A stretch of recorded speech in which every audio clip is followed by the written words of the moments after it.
एक ठंडे दिसंबर की रात 4 दोस्तों राहुल, नीतू, अमन और प्रियंका ने तय किया कि वे पहाड़ों की एक दूर दराज घाटी में छुट्टियां मनाने जाएंगे। वे सभी बचपन से ही अच्छे दोस्त थे और उनकी दोस्ती में कोई दरार नहीं थी। यह उनका पहला ट्रिप था और वे बहुत उत्साहित थे। यह घाटी बहुत ही शांत और सुनसान जगह थी जहां इक्का दुक्का लोग ही रहते थे। वे जानते थे कि वहां का रास्ता कठिन था, लेकिन यह उनके लिए एक नई रोमांचक यात्रा का अवसर था। उन्होंने पहले ही रास्ते के बारे में गूगल से सारी जानकारी ली थी और जरूरी सामान पैक कर लिया था। रात को बस के जरिए वे अपने गंतव्य के लिए रवाना हुए। रास्ते में उन्हें हल्की हल्की बारिश हो रही थी और ठंडी हवा पहाड़ों से आती हुई सीने को चीरती हुई जा रही थी। जैसे जैसे वे अपनी मंजिल के करीब पहुंचे, उनकी बातचीत और हंसी ठिठोली कम होती गई। वहां पहुंचने पर एक अजीब सी खामोशी फैली हुई थी। दूर दूर तक कोई आवाज नहीं थी, सिर्फ हवाओं की सिहरन सुनाई दे रही थी। उन्होंने डेरा डालने के लिए एक पुराने लकड़ी के घर का चुनाव किया गया था, जो पहाड़ की एक ऊंची चोटी पर स्थित था। रात को जैसे ही वे घर में पहुंचे, एक अजीब सी गहरी खामोशी ने उन्हें घेर लिया। घर पुराना था और दीवारों पर जाले लगे हुए थे। सामने का दरवाजा धीरे धीरे चरमरा रहा था, जैसे कोई उसे खोलने की कोशिश कर रहा हो। प्रियंका और नीतू थोड़ी डर गईं, लेकिन राहुल और अमन ने मजाक बनाते हुए उनका डर कम करने की कोशिश की। वे सभी बिस्तर पर सोने लगे, लेकिन बीच रात में अमन की नींद अचानक टूट गई। उसने देखा कि एक बर्फीली छांव घर में घुस आई थी। वह डरते हुए उठ खड़ा हुआ और कमरे में इधर उधर देखा, लेकिन कुछ नहीं था। वह खद्दहा था, तभी उसे लगा कि किसी ने उसके कंधे पर हाथ रखा है। अमन ने तुरंत पलट कर देखा, लेकिन वहां कोई नहीं था। उसका दिल धड़कने लगा और वह बुरी तरह से डर गया। उसने बारी बारी से सभी को जगाया। नीतू, प्रियंका और राहुल भी डरे हुए थे, क्योंकि उन्हें भी किसी अजीब सी शक्ति का एहसास हो रहा था। अचानक घर में एक तेज खटर पटर की आवाज आई, जैसे कोई भारी चीज गिर गई हो।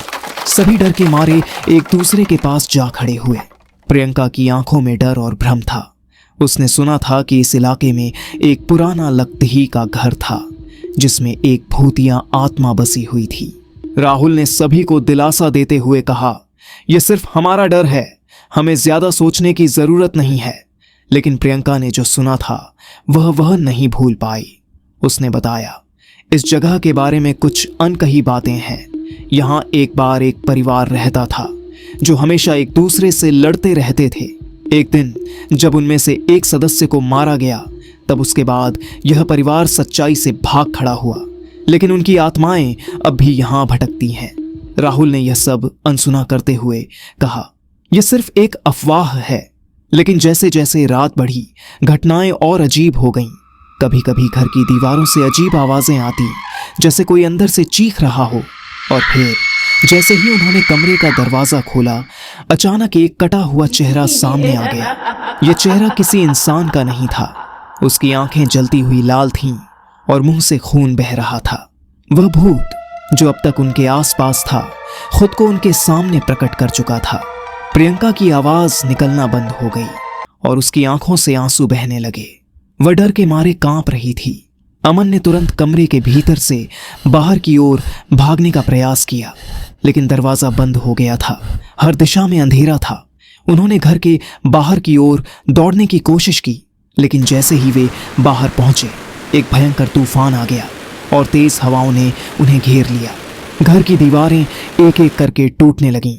अब तक जो हल्की आवाजें आ रही थीं, वे अचानक जोर से गूंजने लगीं। नीतू ने चिल्लाते हुए कहा, हमें भागना होगा। लेकिन जब तक वे कुछ और कर पाते, अजीब सी चीखें उनके कानों में गूंजने लगीं। वे सभी पसीने पसीने हो गए थे। अंत में राहुल ने एक साहसी निर्णय लिया। उसने उस भूतनी से सीधे संवाद करना चाहा। तुम क्या चाहती हो? राहुल ने डरते हुए कहा। भूतनी ने जवाब दिया, तुम सभी मेरे यहाँ आकर मेरी शांति छीन ली है। अब तुम मेरी आत्मा के बंधन में बंधने वाले हो। फिर अचानक घर की दीवारें धड़ाम से गिर गईं और एक तेज रोशनी के साथ सब कुछ खत्म हो गया। अगली सुबह पुलिस ने उस इलाके में एक गहरी छानबीन की। वहां कोई भी नहीं मिला।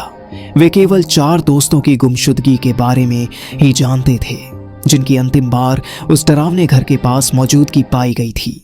कुछ महीने बाद एक स्थानीय आदमी ने देखा कि पहाड़ी की एक चोटी पर एक औरत का कटा हुआ चेहरा और जलती हुई आंखें नजर आ रही थीं। वो वही आत्मा थी जिसने उन दोस्तों को शिकार बनाया था। अब उस जगह को कोई नहीं जाता और पहाड़ी पर उभरते डर की कहानियां आज भी आसपास के लोगों के बीच सुनी जाती हैं।